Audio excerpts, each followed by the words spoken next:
Hello and welcome to the Business Post podcast with me, Danny McConnell. And me, Peter O'Dwyer. Peter, how's it going? We're week 16. Okay, you're still keeping track. That's good. Yeah. It's like a young child. At what stage do you stop counting weeks, it in weeks and months? Exactly. But I just want to again say thank you to everybody who has listened, downloaded and engaged with the podcast. The success has been really encouraging. The numbers are very, very good, and we're delighted with, I suppose, the calibre of guests that we've had so far, and also, I suppose, the reaction it's getting. With a lot of people pointing to our post-match analysis, that seems to be the area where, so good. We'll take it. Exactly. Our guest this week is someone who is very familiar to the Business Post and our Business Post audience. In his previous role as British Ambassador to Ireland, he was a regular contributor both on our op-ed pages but also as a diarist, exploring his week. And Paul Johnston has moved on since last year to become the Director General of the Irish University Association.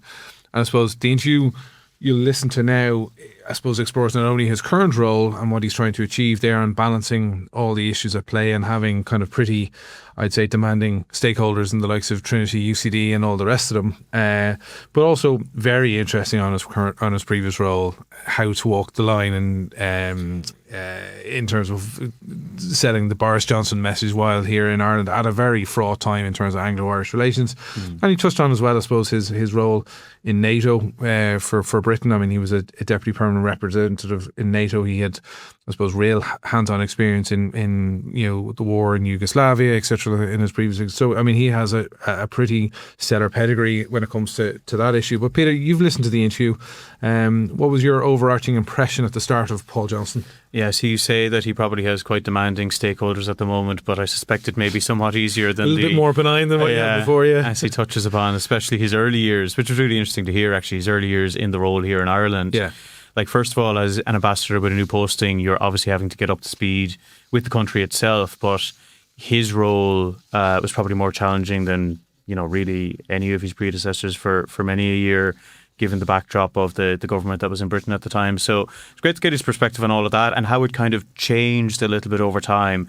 And whilst he was delivering unpalatable messages a lot of the time, some of them started to get through, and he talks about with whom in government here and what specific messages, which was quite interesting. And then he doesn't seem to be, at least on the face of it, missing that job too much, maybe unsurprisingly. Yeah. And he's gotten quite stuck into the current one with the universities, which is a lot going on. And I think for me, given, because I would have dealt with him a lot in my previous role, and then obviously since becoming editor here at the Business Post, I mean, the fact that he was a Scot, I think helped his case massively in Dublin. I think there was an ability for him to hold the line as ambassador, while almost, I suppose, not damaging his own credibility massively. And I think that soft power, I think he was a really good exemplar of that, how soft power can actually work.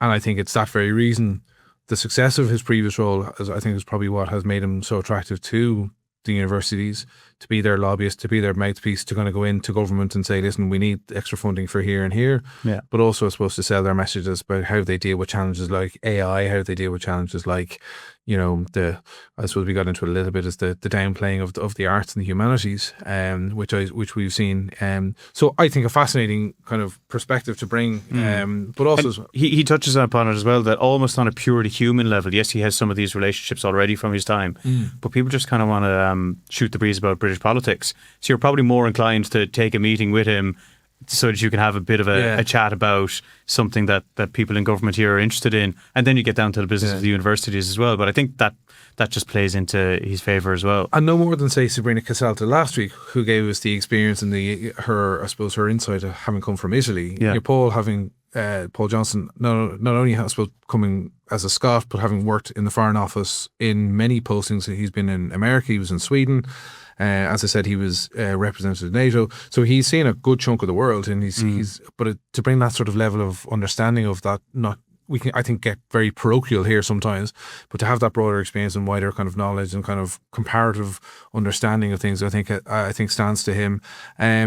But for me, I thought it was really interesting to almost not only hear the motivation for himself and his wife Nicola to stay in Ireland, because they took an active decision to leave the Foreign Office early and remain in Ireland, but almost why they decided to do that, and also to hear what it's like not being an ambassador here, being just a normal person again, taking the dart in and out of work, etc. like that, not having, guard of protection or police protection, etc. I just thought was a very interesting insight to kind of how he's transitioned from one role to the other. Yeah, people who hear the detail, but it's a bit of the Lord giveth and the Lord taketh away. On the one hand, you don't have the nice car and the chauffeur anymore, but on the other hand, your life is your own a little bit more. So it's good. Exactly. So just before we get into the Paul Johnston, I want to again remind you of our leadership awards that are happening in November.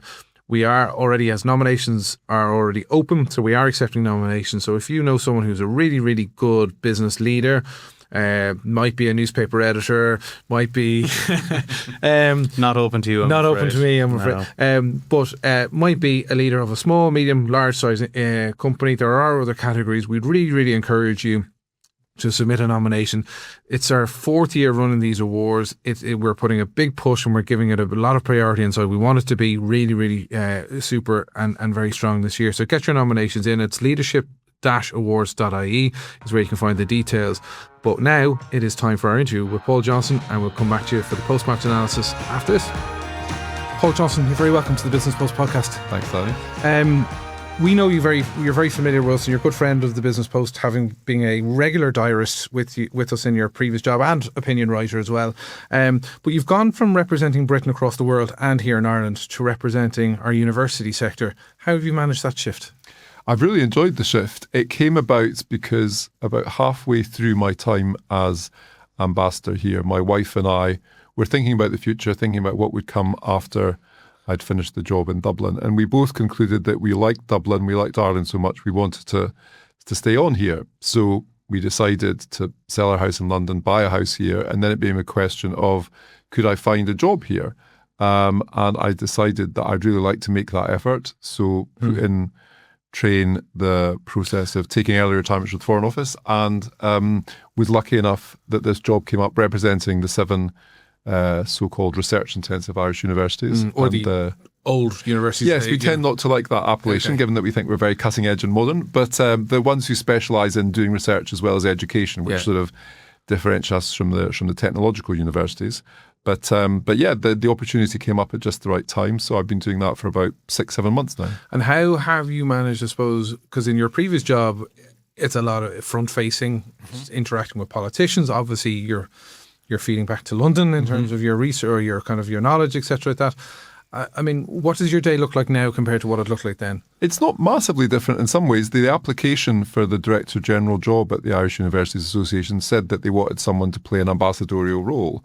And so it is things like going to see ministers, going to see other politicians, seeing senior officials, making the case for full funding for the sector, talking about what we'd like to do to pivot towards lifelong learning and AI and what we need in terms of support from government. It's talking to IBEC and to ISME. It's talking to individual CEOs and other business representatives. It's going around the universities talking to their leadership. So a lot of it is quite outward facing. There's a small team at the IUA who are all very experienced, and it's obviously internal work within the sector, thinking about what the future of research is, accessing new European Union funds, all those sectoral things for the sector. But a lot of it is being about being the voice of the sector with the media and with public and politicians, and also being an interface for the 7 universities with business and with other interests. So a lot of the sort of skills and techniques and, if you like, networks that I developed in the old job have come into use in this job as well. And in terms of the agenda that I suppose the people who hired you set out, I mean, what is the job that you are here to do? What's your main agenda item, and what's going to change in the university space? Sure. Well, as it happened, the IUA's sort of strategy was coming to an end at the end of last year when I was taking over. So that gave us the opportunity to think about what the organisation was for, and what the 7 university presidents essentially want us to do, or what I've articulated and they've agreed, is a sort of 3-part role. One, to represent the university sector, both within the country and internationally, to be a voice for the university sector. Secondly, to be an interface with business and others as we think about how universities need to adapt to support the future Irish economy and society. And thirdly, within the sector, to be a sort of convener, a thought leader, to work out within the university how we deal with issues like, what does AI mean for research? What does AI mean for exams and assessment? So I think what they want from me essentially is to make the case to the public and to politicians and to government that, Ireland's only natural resource as things stand is its people. It doesn't have renewable energy yet. It doesn't have coal mines. It doesn't have gas and oil. It doesn't have a huge manufacturing industry. It's flourished in the last 20 or 30 years by attracting multinational investment because it has this highly talented workforce. Now, I think we would argue, and IBEC would argue, that one of the transitions Ireland needs to make is away from what's probably an excessive dependence on multinationals towards building up an indigenous innovation, research, ecospace. And that depends to a large extent on having a highly skilled population. So I think the argument we're making is that university education, a modern university education, but also with traditional values, curiosity, analytical thinking, communication skills, is more important than ever. And when I go around talking to the leaders of big businesses in Ireland, they say what we need from our workforce are people who have these so-called transversal skills, who understand how to analyse complex information, who can communicate well, who can demonstrate entrepreneurship and empathy. And a lot of those things are the things that a traditional but also modern university education can develop. So it's really making the case for why universities remain as relevant as ever, and therefore making the secondary case for why the sector needs to be more adequately funded than is the case at the moment. We see a lot of firms, in particular, I have in mind the top 4 accountancy firms cutting the level of graduate intake because of AI. Yeah. How alarmed is the sector? How alarmed are you about that development? Yeah, no, and I've talked to the Big Four, and I've seen what's happening in the UK as well. And I think we do see this issue at the moment whereby maybe a combination of people overhiring during COVID and now pausing because of being uncertain what effect AI will have, being uncertain what effect the various geopolitical shocks will have, that the graduate recruitment market, certainly in the UK, where it's now 16% unemployment in 16 to 24-year-olds, and here where I think it's getting worse as well, we may have this situation of having a mismatch of supply and demand. But if you project, say, 20, 30 years forward, which I know is no great comfort for people graduating today, but demographic change will mean Ireland will have an increasing demand for highly skilled people, and therefore will have a continuing requirement for international students coming in and also for international graduates coming in to fill these highly skilled jobs. So I think that the pipeline is really important, that we'll need highly talented people. But you're right, at the moment, the graduate employment situation in the professional services area, in the high-tech area and elsewhere is perhaps because of wider Trump and tariff-related uncertainty, because of AI, because of the Middle East. I think people are a little bit on pause, and I think it sounds like there's going to be a sort of more sticky graduate employment scene over the next little period. But if you project a few years forward, demographic change and other changes means there will actually be more of a requirement than there is at the moment for highly skilled people. And in your discussions with the Big Four and other big companies, I mean, what is their general approach? Or what are they saying they need from universities? What do they need from you and, I suppose, the 7 universities that you represent in terms of the skill set going in? So it's 2 things, really. Because AI and the digital revolution will be sort of overwhelming for everyone, as Tony Blair said in his essay, and no one disagreed with that aspect of it, even though they disagreed with other aspects. I think it's deep technical expertise, but also what they want from people is, if you like, these so-called cross-cutting skills. And DCU, for example, has this program called DCU Futures, in which they've identified 17 so-called transversal skills. And it's the sort of thing that maybe in our day, it would have been thought that you learn almost as a byproduct of your university education. But it's now something that, because employers attach so much importance to it, universities are teaching more explicitly. So it's things like evidence of original thinking, curiosity, analytical skills, communication skills. And it's a whole sort of portfolio of things that are now being integrated more consciously into how universities teach, whether they're teaching you philosophy or maths or engineering or science. It's this ability to sort of, I think, navigate an increasingly complex new workspace. But also, I think, and this is highly relevant to, say, a high-quality newspaper like the Business Post, in a world where all too much media now is partial in both senses, trivial, biased, either a product of populism or contributing to populism and polarization. The idea that the sort of what Newman called the end of a university, which is to train good members of society, that these so-called transversal skills, they're important for how you do your job, but they're important for how you live your life. Yeah. And if we're going to remain a society which is, broadly speaking, inoculated from extremes in politics, having people who are able to live in the world of TikTok and Instagram and all the rest of it, but not be seduced by misinformation and disinformation, but actually have enough in the way of analytical skills, as well as a stock of knowledge, that they can navigate the world as well as navigating the workplace. So I think what employers are saying is we want people who have, very modern skills in terms of being sort of technically savvy and adept, but also quite old-fashioned skills in the way of being able to write and speak and argue and reason, because they're now bombarded with so much information, including, therefore, misinformation and disinformation, that those classical university skills are increasingly important again. How do you try and bring the 7 presidents of the university, well, the 6 presidents and a provost together and get unanimity or get consensus? I mean, or is it a case that Trinity and UCD decide what's happening, everyone else goes along with it? No, I sort of compared it in a way in my head, and my own experience of it has sort of borne this out. It's a bit like, going back to my old job, it's a bit like being, say, European Commission President and dealing with the European Council. You've got a certain number of member states. Mm-hmm. They all have a veto role effectively, but we try to operate by consensus. There are some that are bigger than others in terms of the size of the university or the size of its budget, but they're all very respectful of the others. They all bring distinct things in terms of their institutions and their own personalities and experiences as presidents and provosts.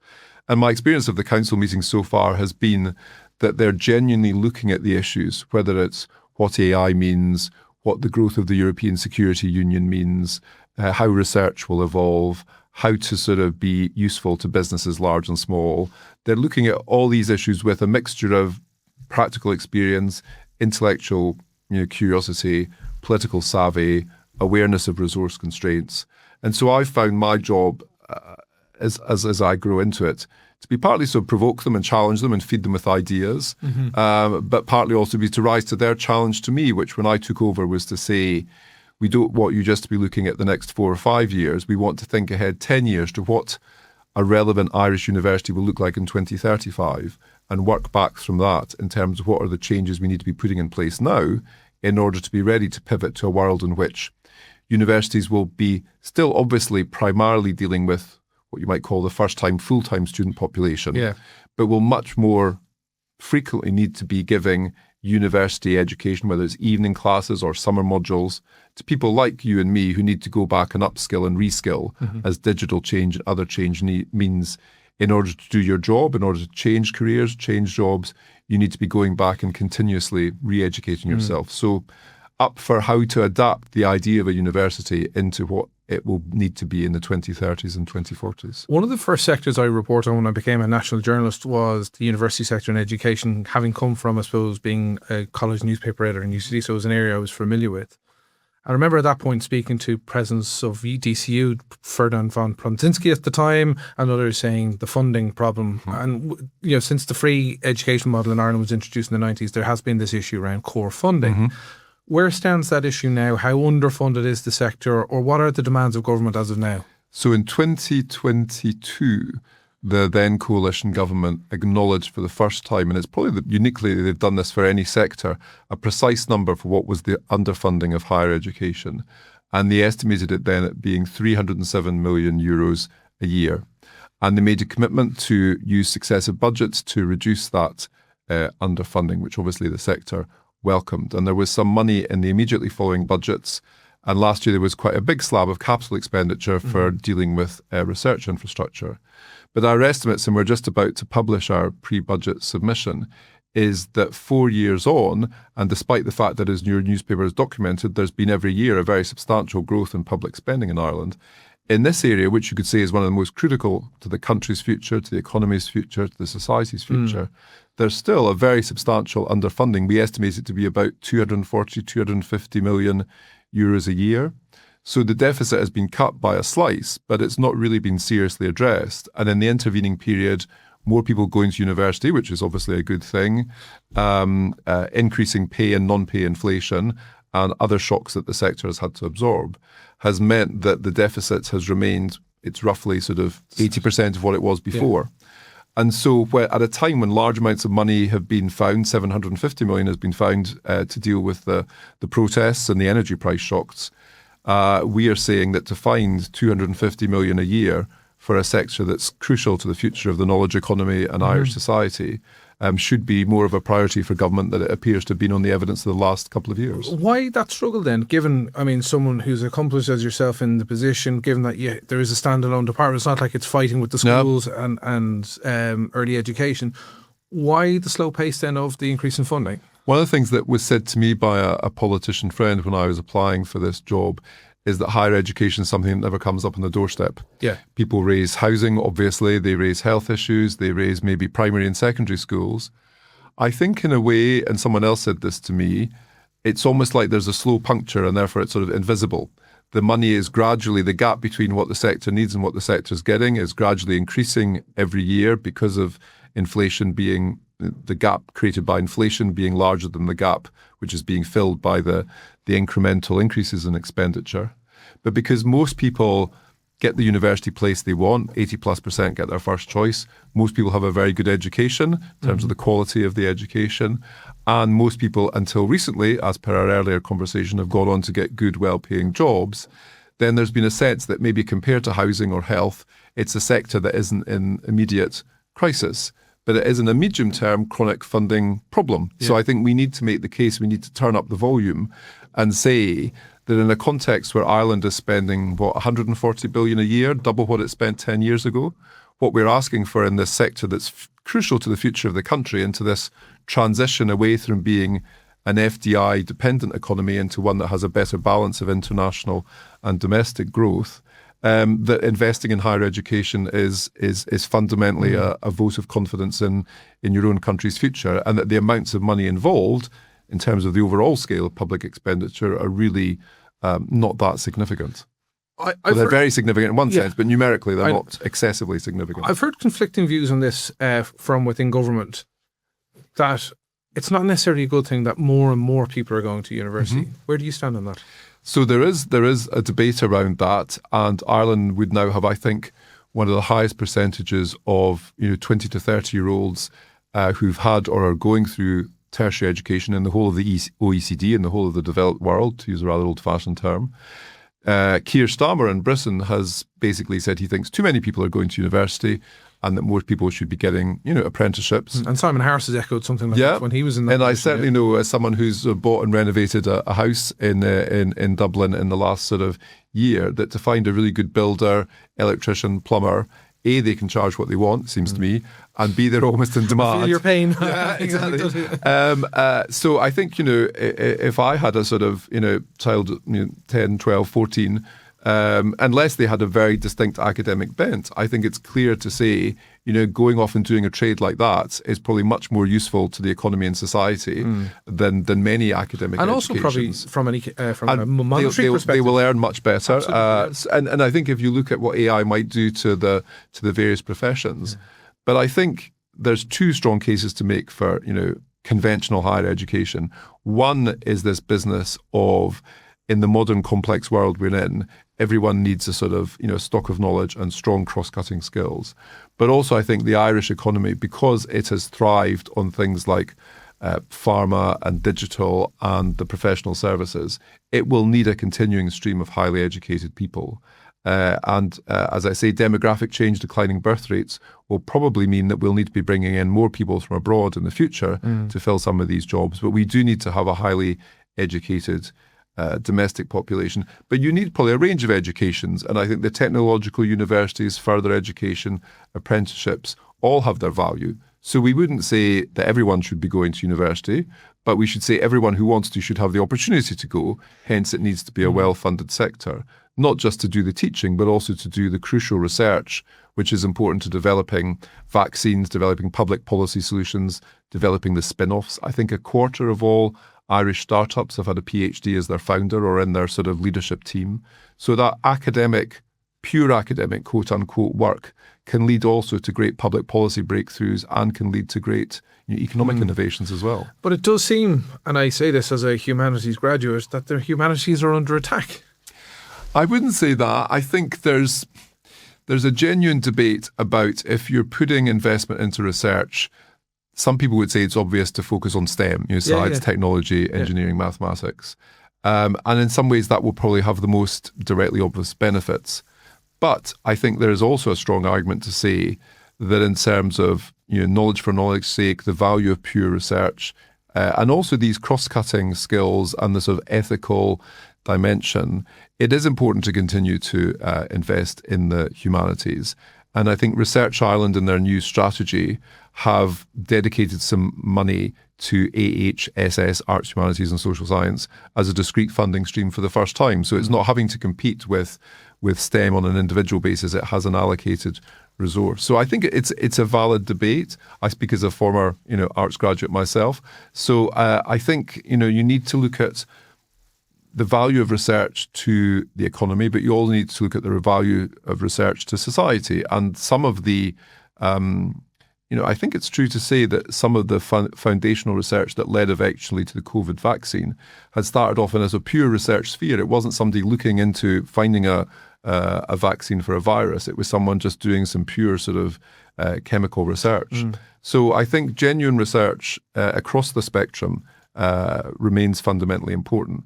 But in a resource-constrained society, government funders need to sort of prioritise where they're putting their money.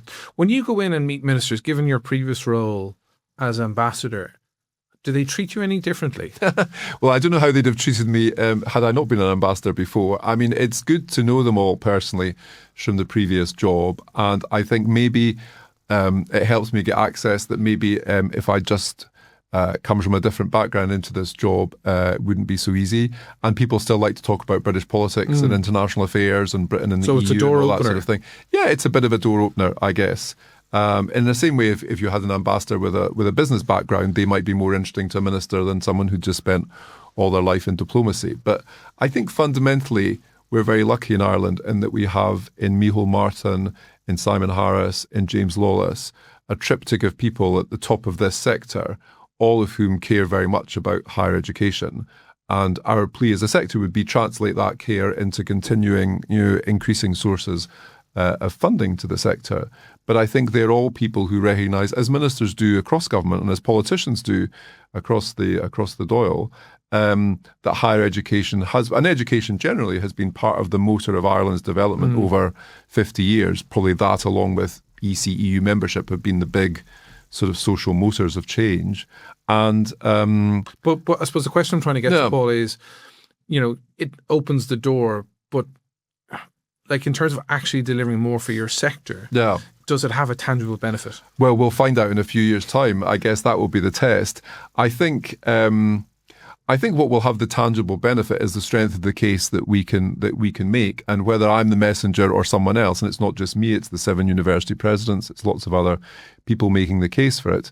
Danny McCoy in the IBEC submission also highlights the need to put more funding into higher education, use the National Training Fund for a skills revolution, all the rest of it.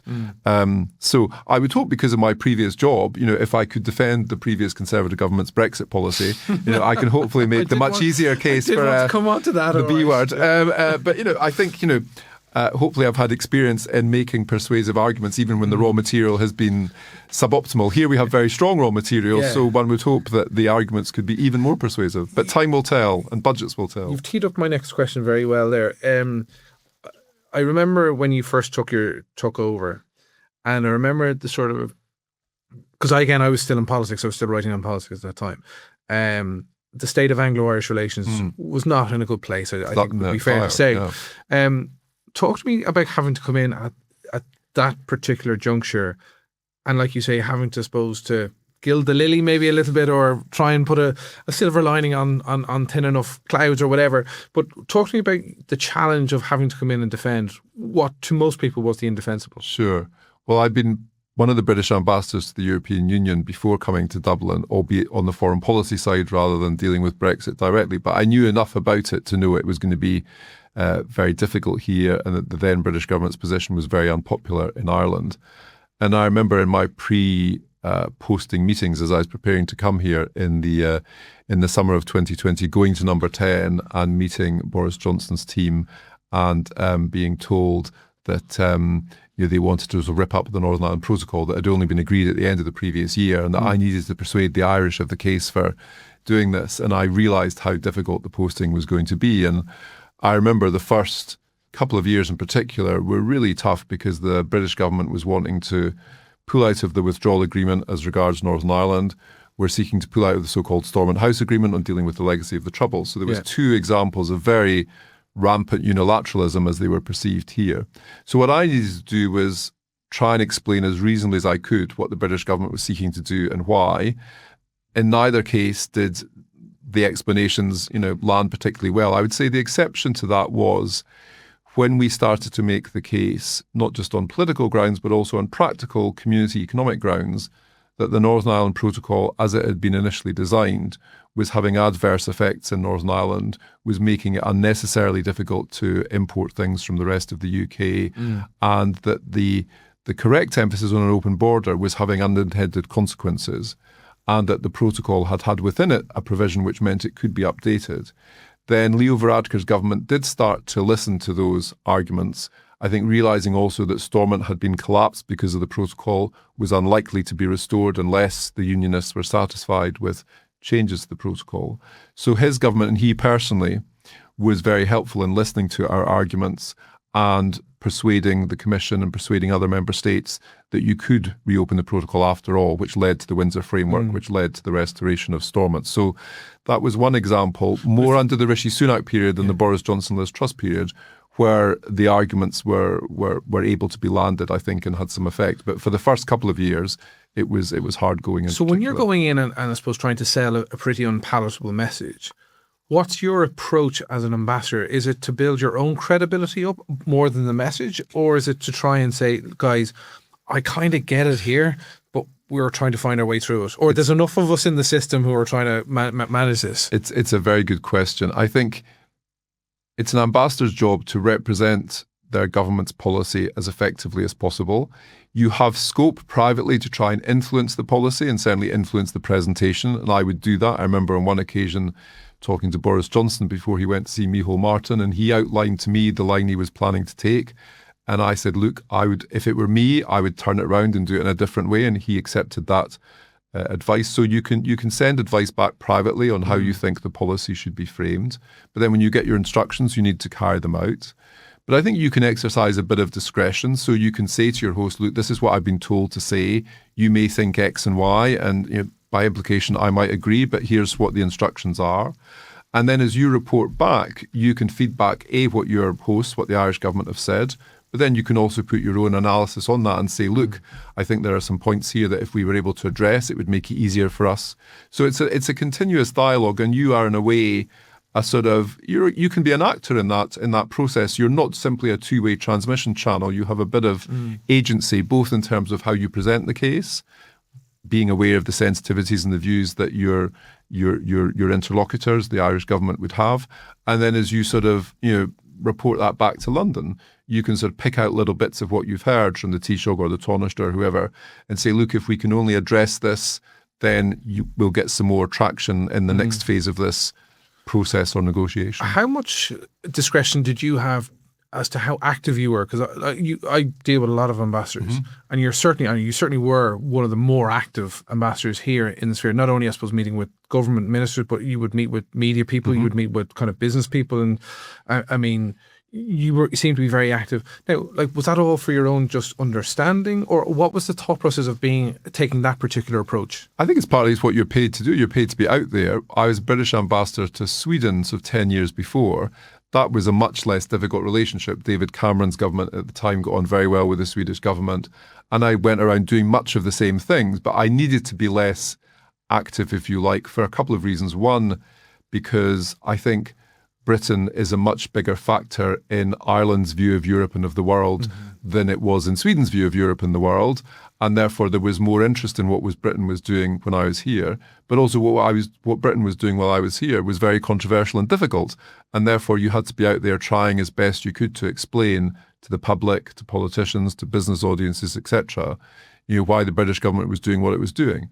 And partly, if I'm being honest about it, I rather enjoyed it. I rather enjoyed having difficult interviews on Morning Ireland and Prime Time and the rest of it. And it was a good it was a good way to sort of develop your technique and refine your arguments. But also I thought it was part of it just to be out there and to be present, if you like. I do remember my former editor at the Irish Examiner, Tom Fitzpatrick, informing me, I think, of a number of robust engagements I think he had with you. Well, he wrote extremely critical editorials about the UK, and to be fair, would allow me once or twice to sort of pen columns in his paper. But yeah, I mean, there was a lot of, let's be honest, often very justified criticism of the then British government. And I felt it was my job, whatever my personal feelings, to go out there and, I wouldn't say robustly because that would give the wrong impression, but as compellingly as possible, try to explain and defend the British government's point of view, because there was no one in the Irish political system who spoke up for the British government's point of view, perfectly understandably. And therefore it fell to me, because our ministers on the whole didn't want to come and do Irish media. Why were they so reluctant to do that? I think, good question. I think partly because they realised they'd get a sort of rough ride. Yeah. I think partly maybe some of them didn't really appreciate the importance, not just of Irish opinion, but if you like, given during the Biden administration in particular, Irish opinion was very influential with American political opinion. And also, obviously, was decisive in shaping the European reaction to Brexit. So what I was saying at the time was, look, if you want to persuade the EU to reopen the Northern Ireland Protocol, Ireland will not be sufficient, but Ireland will absolutely be necessary. And if you want the Americans, say, to be saying to the Commission, look, be a bit more flexible on this, again, the Irish voice will be very important. So I was saying to my political masters in London, Irish opinion is not only important because Ireland is the principal, member state concerned here, but it also has a lot of impact in terms of American and wider European politics. So I think in some ways it was a mistake, albeit I thought if you wanted someone who could sort of defend the indefensible as effectively as possible without being sort of vain about it, I would probably do it better than a number of British ministers might have done in terms of appearing on Irish media. How do you assess the current situation in the UK now? Are you allowed even offer an opinion? Yeah. Of like, we've heard a lot of people come out and say Keir Starmer is he's a dead rubber. He's just not up to it. We've had very eminent people come out and criticise the leader. What's your assessment of the current government? And I suppose what most people see is their wasting of such a huge majority. I think to put the positive out there first, I think he's been a very good thing, and his government have been a good thing for the British-Irish relationship. He's had, in the 15 months I was doing the job, overlapping with him, as it were, he had 5 substantial meetings with the Taoiseach, all of which I went to. And I think he'd have probably had more substantial interventions with his Irish counterpart than with anyone else, possibly apart from Macron. I think he's tried to do, within the limits that the party set itself in its manifesto, a good job on rebuilding the relationship with the European Union. I think he stood up for British interests vis-a-vis America, particularly in the last little period, in a way that's commendable.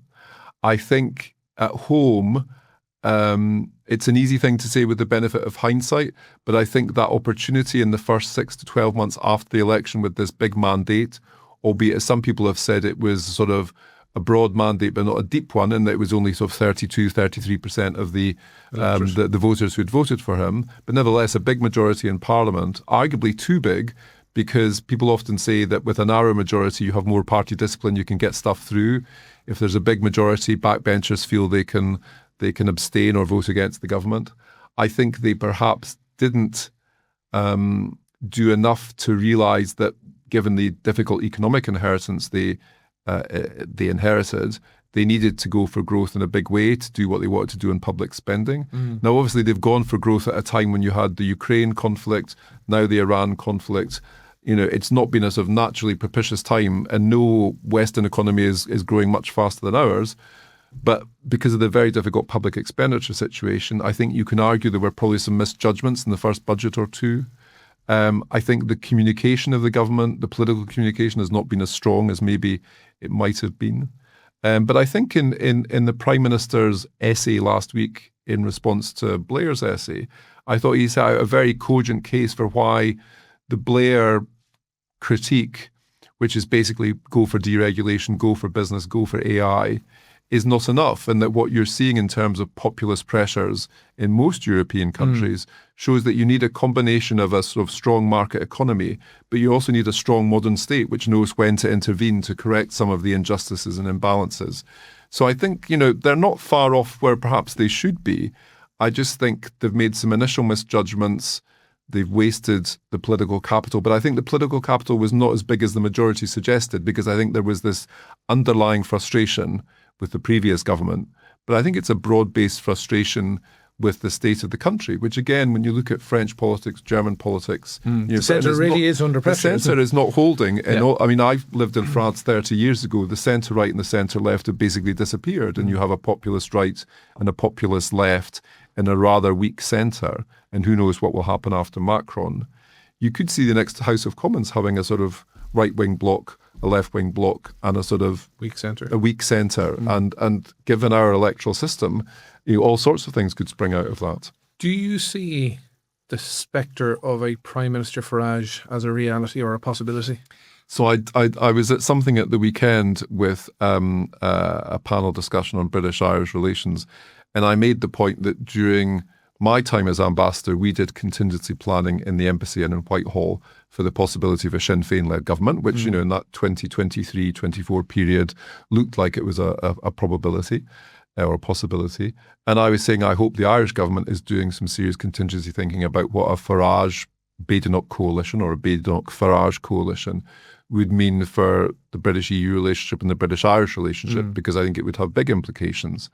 And, I still think that it's so unpredictable what will happen in the House of Commons, given that you've now got a sort of five-party system in England, plus Scotland and Wales with Plaid Cymru and the SNP, that in a first-past-the-post system, trying to integrate 5, 6, 7 parties, it could produce a very unpredictable set of results. But I think there must be a chance, just in terms of what the polls say, that we might end up with, a mixture of Reform and the Conservatives having something like 300 seats, possibly forming a government. So I think it's more than a spectre. I think it's a probability. No, it's a possibility that people need to plan for. How do you rate Kemi Badenoch? Because again, she is someone who has garnered a fair degree of criticism and has at times failed to look like a leader. I think she's had a difficult inheritance, because clearly I think one of the reasons that Labour won its big majority was that a lot of people had turned against the Conservatives after 14 years in power and what were seen as various individual and collective failings. It feels to me that in terms of, what I see of her, which is basically, her performances in the House of Commons at Prime Minister's Questions and the occasional interview, it seems to me her performance has sharpened in the last few months. She's landed some blows. She's become a more effective sort of questioner at Prime Minister's Question Time. I think there's a bigger question for the Conservative Party, not least vis-a-vis Reform, which is how they define themselves. Do they try and sort of ape Reform on issues like immigration and culture wars? Do they try and the temptation is very clear from that, isn't it? Yeah, and I think as well, there's been, people would say, Morgan McSweeney and others within the Labour Party and within the government were themselves became increasingly transfixed by the growth of Reform in the polls, and therefore we're looking at the same sort of policy things. So I think there's a distinct challenge for, if you describe the Conservatives as the centre-right and Labour as the centre-left, you see the success of the Reform Party at one extreme and, say, the Greens at the other. How do you, in the middle, define yourself in a way that is sufficiently distinctive and powerful that you appeal to people who just appear to be, the risk is that people appear to be giving up on sort of conventional political parties and looking towards more populist extremes. So I think she and Starmer, or whoever Starmer's successor might be if he succeeded, they probably face rather similar challenges. They both are representing parties that are in government or have been in government recently, and therefore are weighed down a bit by the legacy, and they're up against opponents to their right and to their left respectively, who have the sort of liberty of not having been in government and therefore being able to sort of, produce, in my view, sometimes rather facile answers. But how do you produce responsible, coherent, well thought through policies in a country which has this deep public expenditure problem and slow growth? How do you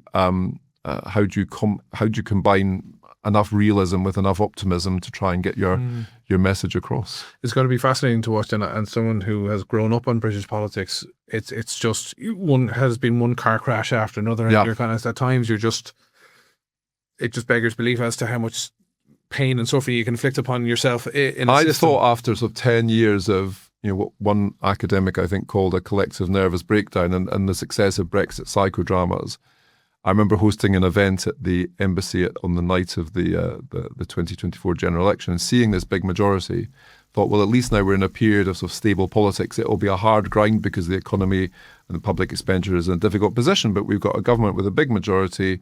It will now be able to sort of safely, perhaps rather sort of boringly, navigate things. And yet we appear now to be almost reproducing some of the same sort of heaves and psychodramas that were seen, 3 years ago, 5 years ago, 9 years ago. So it's all a bit curious. Do you see Andy Burnham as a realistic challenger to Keir Starmer? I mean, it sounds like it, in the sense that if he gets through this by-election, he clearly will have demonstrated there that in a seat which voted to leave the European Union, where Reform have been doing very well in the polls and in the local government elections, that he's been able to sort of blunt their message and sort of stand up to them, if you like. So, I mean, I don't know whether he would want immediately to sort of launch a challenge on entering Parliament after the 18th of June, or whether he'd want to sort of, in sporting terms, or play himself in for a few months. But I know him a little bit because as Mayor of Greater Manchester, with his counterparts from Liverpool, he came here on a couple Steve of... Rothermere, yeah, exactly, yeah, that's right. Yeah. So he's been here at least a couple of times in my time here. And himself cares a lot about the relationship with Ireland. I think he's an effective communicator. I do think he has a distinctive view. I think I was very struck by someone saying that Labour over the last, really since 1997, with the exception of 3 years of Gordon Brown, had been led by people essentially from North London. Sort of Blair. I mean, he's not from North London, but he sort of lived there. He was of that set. Of that set. Then Ed Miliband, then Corbyn, and now Starmer. And therefore, having someone who comes from Liverpool, who's represented Manchester, I think probably it would maybe feel and sound a bit different at the top of government. Let's talk about you as we come to an end.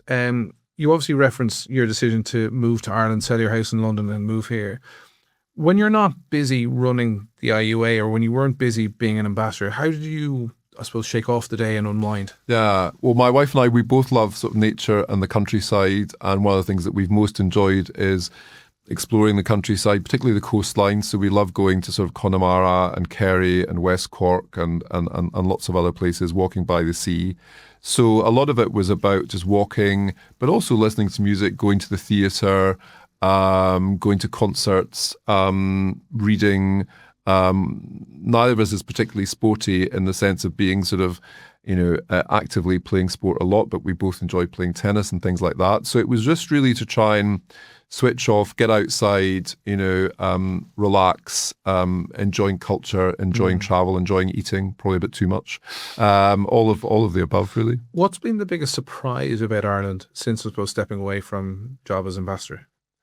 One of the things that people have said to me, it's not really a surprise about Ireland, because I think, having travelled across Ireland over 5 years, I think I got to sort of know it quite well. One of the surprises to me is how little I've missed the previous job and the previous life. A lot of people have said, don't you miss it and all the rest of it? Partly because this new job is very interesting and fulfilling and has some of the same dimensions. I haven't missed the old job. I've really enjoyed having more autonomy, maybe more privacy, better work-life balance. I suppose a lot of people won't realise you would have had Garda protection with your last job, but I suppose, talk to me about having that and then not having that. So it's a funny thing. I'd never had it before in any previous job, and for the first 16 months I was here, it was during the COVID lockdown. Yeah. So apart from going out, say, to Marley Park or Cabinteely every morning for a walk, the fact of having Garda protection didn't really impinge because we weren't doing very much. But once the restrictions lifted and I started, we'd go away for the weekend, or we'd go out to a restaurant, we'd go to cinema, I'd go to an event, we'd have sort of 2 policemen sort of trailing behind us the whole time. And you get used to it in a funny sort of way, and it's quite nice being driven everywhere and all the rest of it. But once that all ended last year, it was a great sort of, to overstating it, say, it was a great relief.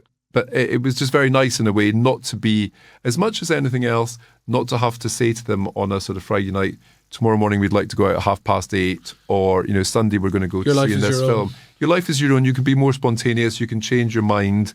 You can just sort of pop out and do things. So that's been very nice. On that, did you ever get any hassle or grief when you were here? Hardly any, I think. Even and it's one of the things that really sort of charmed me about Ireland, even at the time when I was representing a really unpopular government. I think people, from politicians to members of the public, were able to differentiate between the messenger and the message. So, I mean, I think the embassy once had paint dubbed on its walls over a Middle East thing. And then I was giving a talk at a university. It was actually during the Irish general election campaign, and there was an organised protest by people about Palestine and Gaza. But never sort of anything that was physically threatening or unpleasant. It's not overtly anti-British or anything like that? No, and in fact, I did an event at the Royal Irish Academy, which was on the theme, it's all right to be anything in Ireland now as long as you're not British. And I said that wasn't my experience of then, I think, 4 years, including a period when the relationship had really been in the toilet, as it were. That I think Irish people, they know more about Britain than British people know about Ireland, although I think that's changing a bit. British people are understanding a bit more about how fantastic Ireland is. I think a lot of Irish people regretted Brexit, think the country took a step in the wrong direction, almost felt a bit sorry. I often felt the recipient of sort of sympathy from people as much as anything else. But I think a strong affection and a sort of this underlying sense that both countries had evolved, found a new sort of modern relationship, which was more on an even keel, more on an equal footing. And it perhaps helps to have sort of a relatively sort of obvious Scottish accent rather than maybe an upper class English accent. But no, I've just been met in all the places I've been on the whole with a lot of, I remember going to the ploughing championships the first year, which I found culturally a completely sort of fantastic and unusual experience. And I was standing outside, I think, the loo, waiting for Nicola to come out of the loo. And these two young lads in their check shirts came up to me, and they both had a sort of bit to drink, I think, even though it was sort of late morning. Yeah. And they said to me, you the British ambassador? And my first thing was to feel a bit sort of nervous and to think, what's the British government doing in terms of agricultural policy that might get me into trouble? And I said, yeah. Can we have our photo, please? They said, and that was just nice. So no, I think touch wood, I've never had any sort of no pie in the faces or anything. No, nothing like that. Okay. No sort of no assaults of any kind. The odd verbal assault, but nothing. The one exception would be probably in the Twitter sphere. Okay, and that was a curious thing. It was when Micheál Martin as Taoiseach was launching a debate on sort of international security policy and the triple lock and all that sort of thing. And I'd written an article, I think for your own publication as it happens, about British security policy. And it was completely overshadowed because I think either in your publication or one other Sunday newspaper, Michael D. Higgins had made some disobliging remarks about Louise Richardson and the Danehood and the rest of it, and all the NATO officers that were infiltrating the symposium. So my little piece got sort of overlooked. But I do remember there was a lot of anti-NATO protests. And having worked on NATO and having worked on the former Yugoslavia, I put out a tweet basically saying that there'd be a lot of young, notwithstanding all the things that had gone wrong in the former Yugoslavia and Afghanistan, there was a lot of young people there who would not be alive today if it hadn't been for the sacrifices that NATO soldiers had made. And contrasting this with the appalling behaviour of the Russian defence forces. And I got a bit of pile-on from people sort of wrongly inferring from this that I was somehow suggesting Ireland should join NATO. I wasn't. I was trying to explain that NATO was not some sort of demon to be put on a level playing field with the Russian army. We've articulated, and I've articulated, that Ireland should at least be open to a consideration or see, because we'd be way off, even if we did want to do it, we'd be way off it. But I've long considered that we should at least be open to it. People aren't rational around Ireland's neutrality, I find. They're not open to the idea of our strategic alliances post-Brexit have to change. And that's, so I've experienced those pylons as well. Yeah, and I remember, I think Thomas Byrne writing in one of the papers about a year ago that he'd been to Eastern Europe, and he said, Ireland got a lot of solidarity from the EU during the Brexit period when we were faced with sort of an existential challenge. If you go to the Baltic states, if you go to Poland, those are countries who now have their own existential challenge, and the solidarity needs to flow in the other direction, which is not to say Ireland should join NATO or anything like that. But the European Union will, I think, because of Trump and because of other factors, become more and more of a security union. And I think that does have implications for Ireland. And one of the things that I think we need to think about as a society is not so much defence in a narrow sense, but sort of security, resilience, including IT security, energy security, health security. Yeah. What does that mean for a modern society and economy? And again, that comes back to research. We need to be contributing to all those aspects as well. So I think you can almost put some of the hard, quote-unquote, defence stuff on one side and the neutrality debate, but actually look at what does it mean for a physically open and economically open society. How can it protect its own national security and work with European partners? And not be reliant on the British to kind of police our skies and our seas. Well, there you go. There you go. Paul Johnston, thank you very much. Thanks, Larry. All right, welcome back, Peter. That was Paul Johnston, who is now the current Director General of the Irish Universities Association and former British Ambassador to Ireland. As we touched on it in the introduction, I thought a really interesting interview and very interesting perspective, not only on what he's doing now, but on kind of broader politics. Yeah, I think if you take the post-match in two parts, one on his current and one on his former job. On the university side, there was two things that stood out to me. One was the discussion about, which we have all the time, about our dependence on multinationals in the country. And it's a topic that I'm kind of interested in, and I think we as a business post are interested in. How do we develop that indigenous enterprise sector in Ireland?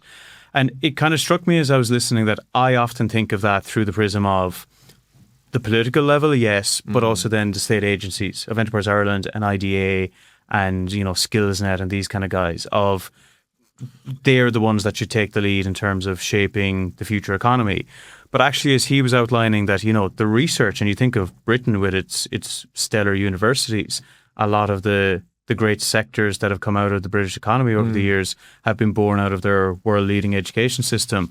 And it struck me that maybe we should be leaning on that third level university sector more when we have those discussions of how to shape and grow a kind of indigenous business sector, because it's a conversation that seems to be had every couple of years and to my mind doesn't really go anywhere. Yeah, so maybe taking a step back and bringing in the third level at a higher and more important level would be a little bit of a change as to how to go about it. Yeah, and it's very, I suppose, just for the listener and the viewer's perspective. So the body he's now in charge is the Irish Universities Association. That's the lobby group of the 7 old, what you consider research heavy, the Trinities, the UCDs, Cork, Limerick, Maynooth, Galway, and DCU. Obviously, don't guess that. Leave out DCU. But doesn't include the technical, the former, institutes of technology, now technical universities. And to me, the policies that previously, that was a sector dominated largely by the big boys, by Trinity and UCD and possibly UCC to a certain degree. And I was saying, how do you get unanimity or consensus across that group? Because I presume they have different priorities and different, but I suppose he says, listen, his experience as a diplomat kind of has served him well. I thought that was interesting. But also as well, the idea of the impact of AI on the university sector. How are they coping with all of this? What the future looks like when, there has been this sort of notable downgrading of the humanities because it's all research based. It's now all kind of been focused one way. I thought he gave a reasonable defence of what they're trying to do and I think what they're trying to achieve. But I do get the sense that he's maybe, as someone who, as he said himself, is a product of the humanities, I think he's kind of pushing up against the hill, or pushing the rock up. Maybe, but it was actually interesting, that part of the discussion, because on the one hand, you're absolutely right, humanities probably have taken a back seat already over the last maybe 10 or 15 years. But I wonder, he touches upon it, I wonder if we are at the cusp of that maybe changing again. And he had a phrase about what people used to learn almost as byproducts of their core degree are now being intentionally taught. And it's stuff around critical thinking, people with degrees like philosophy that wouldn't have necessarily lent themselves to, a direct route into employment before. Those sorts of skills of being able to think outside the box and problem solve, I think, are coming more and more into demand. And it was interesting that he was setting the 7 universities the task of how will you deal with, in the long term, the kind of lifelong learning, the people who have to come back again to learn these skills. And I think that probably is true, that those critical thinking skills are coming more to the fore again. And it was interesting also as well, because we raised the issue of, because it's been a long-standing discussion in this country, is, are too many people going to university? Have they opened the doors to too many? I thought his view on that was quite interesting. But it was very hard, I think, for us to, I think I tried to give the university space, or the university job, enough space within the issue. The easiest thing in the world probably could have been to ignore that and go straight into the policies of it. But I did want to kind of give it space. I also think as well, it raises a question around the future of third level funding in this country. And I think he was quite strong. I thought one of the most compelling parts of the interview was just setting in context just how underfunded the sector has been. The recognition that actually there is a bit of work to do to catch up. And I think they're only 20% of work, in terms of the ground that they've made up in recent years. But for graduates going in, it means, what does this mean in terms of funding, for fees, all that kind of stuff? So there was two elements to the funding discussion I thought were interesting. On the one hand, I don't doubt that it is underfunded, and as you said, in 2022 the government came out and said as much. If you look at the funding to the Department of Further and Higher Education, which doesn't all go to third level universities, obviously, to the 7 that we're talking about, figures I could find were 2021 3.3 billion was the allocation in that budget, 2026 just shy of 5 billion. That's pretty rapid increase in funding. Now, as I say, it's not all going to those that Paul represents, but when, as again he brought up in the interview, we write a lot of the Business Post about runaway public spending, that strikes me as a pace of increase that isn't really sustainable. So it might just be about how we make that money work a bit more smartly, because, as he says, it's a relatively small shortfall in comparison to other things that they've identified year on year, 240, 250 million. I thought the second interesting thing was he raised the fuel protests.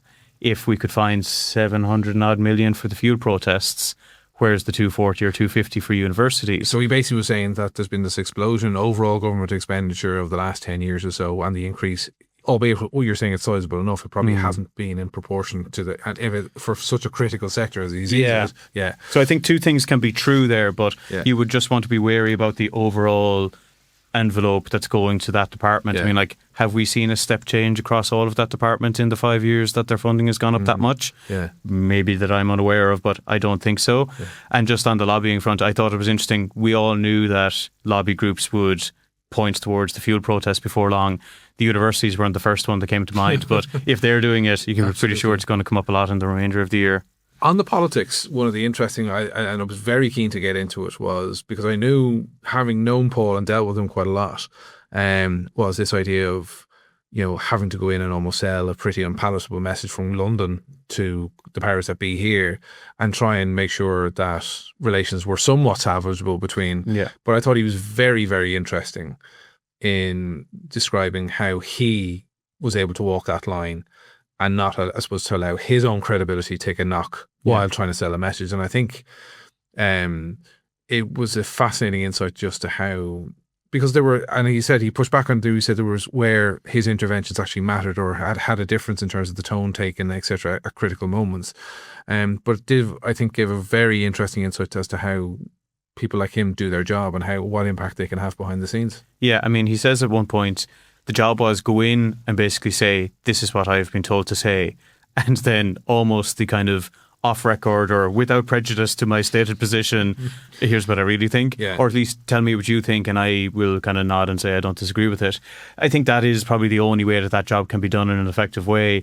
I think if you were maybe the British government or Boris and you heard that, you'd say the job is go in, here's the line you were told to say, and say it again and again and again.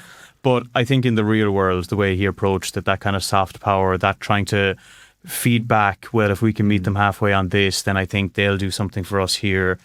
And I suppose the proof is in the pudding. He was pretty effective. We were able to kind of revisit the protocol and get something over the line there that got Stormont back up and running. So ultimately politics and, by extension, diplomacy is a results business. If you can do things that improve people's lives, which I think that was one example, then that's how you should go about the job. Absolutely. And I don't think a lot of people will figure just how important probably a role he played when Keir Starmer came into power as well, because as he rightly said, Keir Starmer, for all of the faults and all the things that seem to be going wrong for him in the UK, the one area I think he has gained a little bit of success or had success is Ireland. Yeah. He has prioritised Ireland. They've appointed Hilary Benn, who in my view is pound for pound one of the best secretaries of state that they've had. But he has made a priority, like 5 substantial meetings in 18 months with his Irish counterpart.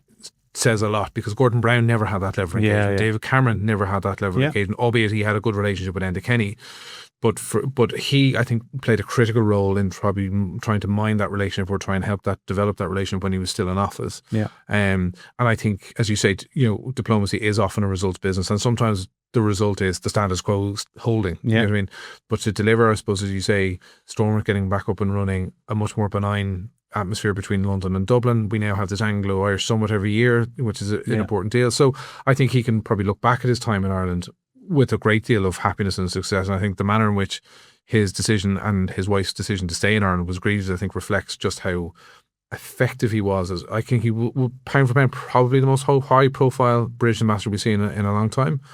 And I think also as well, he was very adept at working the sort of network behind the scenes as well. And I think if you spoke to not just government politicians, but opposition politicians as well, you can see that Paul and his operation were quite plugged in. Yeah. I mean, I know that there were members of the staff here, obviously on the prospect that Sinn Féin were going to get into government, were traipsing down to Sinn Féin meetings down the country, etc. That to kind of. And really it was interesting when he touched upon that, and in answer to your question about Farage and whether we should be preparing, and he certainly thinks we should be, which was interesting. That to me was one of the most direct warnings, I think, that if they were scenario planning for a Sinn Féin victory here, from a London perspective, we better be, or we should be prioritising or scenario planning or game testing what life under Farage would be like. Yeah, and I thought we might get one of our good correspondents to look into that. Yeah, we might actually. Yeah, our policy editor's on holidays this week, but we'll get him back.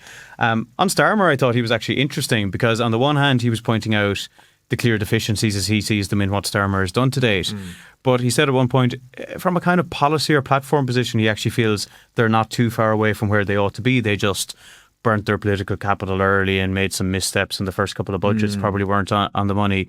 But his analysis of Blair's analysis, and analysing the analysis, but I think he's right on that as well. Like Blair was very gung-ho, embrace AI, deregulation, etc., etc. I think Starmer's kickback against that in part was correct, and as Paul called out, you can't go too gung-ho that way because that unleashes the forces of populism more. So I thought he was interesting that despite the missteps, he actually thinks the policy platform isn't too wide of the mark. Starmer needs to get better at doing politics, I think. Well, it's well worth a listen, and thank you everybody for joining us this week for our interview with Paul Johnston. We will be back next week with another Paul. Paul Reid, who's the former chief executive of the HSE, but also most importantly, I think in our context, was a senior official in the Department of Public Expenditure and Reform, was at the forefront of the likes of the Croke Park deal and the Haddington deal, so he was right at the cusp of when that very, very controversial department was set up. So that should be a fascinating chat with Paul Reid next week. But until then, from me, Danny McConnell, and me, Peter O'Dwyer, it's bye-bye for now.